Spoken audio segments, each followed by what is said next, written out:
How to turn on parental controls on Playstore.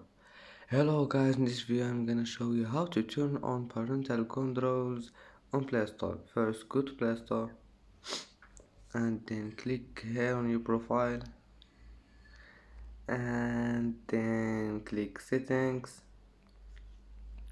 and now you need to find this one, family, and then this one, parental controls. Click on it, and now all you need to do is just click this one, and then you need to select any pin you want, like 1 2 3 4, 1 2 3 4, and as you see parental controls are on. And that's today's video. If you like it, don't forget like and subscribe, and see you in the next video.